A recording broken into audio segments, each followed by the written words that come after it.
For any furries that clicked on this video, despite the title, there will be no duck sex, so please put away the dog toys and other questionable paraphernalia. Instead, we will be discussing this. Well, what the hell is this duck doing, you may ask? Well, this duck is not having a stroke. This is a very specific, very repeatable courtship display in the mallard, usually called head pumping. The male positions himself roughly a body length from a female.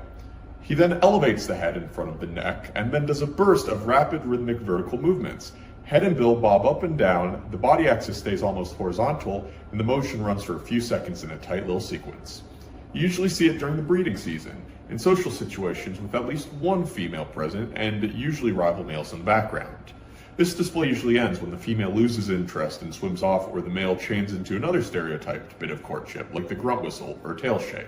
Well, why do ducks do this? Well, as day length increases, photoperiodic input to the hypothalamus ramps up GnRH that drives pituitary LH and FSH that boosts testicular testosterone. Those androgens have an activational effect in adults. They don't build the motor circuitry, they just make it more excitable.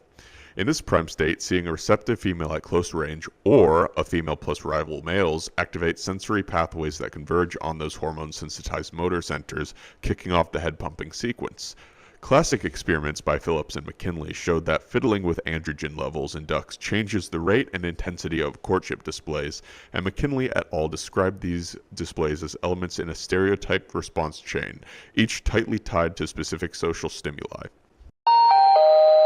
First-year males are sloppier when they head pump, having a more variable pump rate and amplitude, worse synchronization with the female's attention, and a more spray-and-pray signaling method. Older males, after 1 or 2 breeding seasons, converge on a more stereotyped, efficient performance that they deploy in narrower contexts. Finley et al. Quantified mallard courtship elements and found graded variation in components like head pumping across individuals.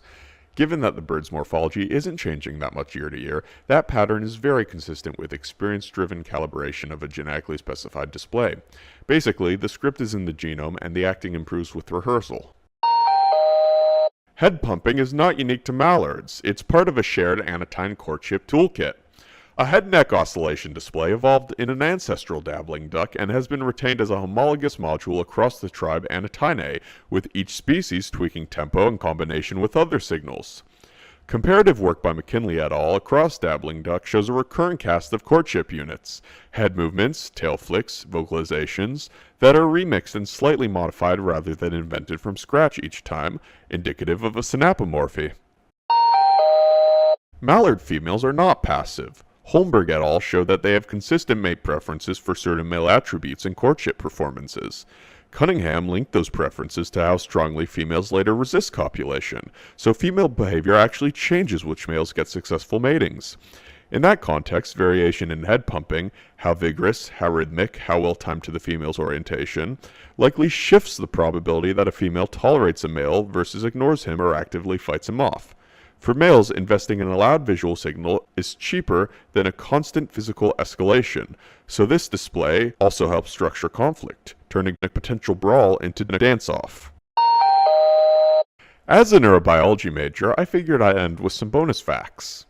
That whole photoperiod mechanism I mentioned earlier is called the HPG axis. Steroid hormones like testosterone and estradiol have organizational effects early in life, shaping the wiring of circuits involved in sexual behavior, and later activational effects in adulthood, temporarily changing how easy those circuits fire. And it's not just one-way traffic. Behavior and hormones are bidirectional. Social wins and losses feed back to hormone levels, which then shift future behavior. A male who keeps winning courtship and fights may maintain higher androgens than one who keeps getting shut down. Now you know that if you see a duck pumping its head up and down that Shawty won't Shawty likes it rough and she's got a big oily a big round wet McMuffin. Shawty's got techniques and a big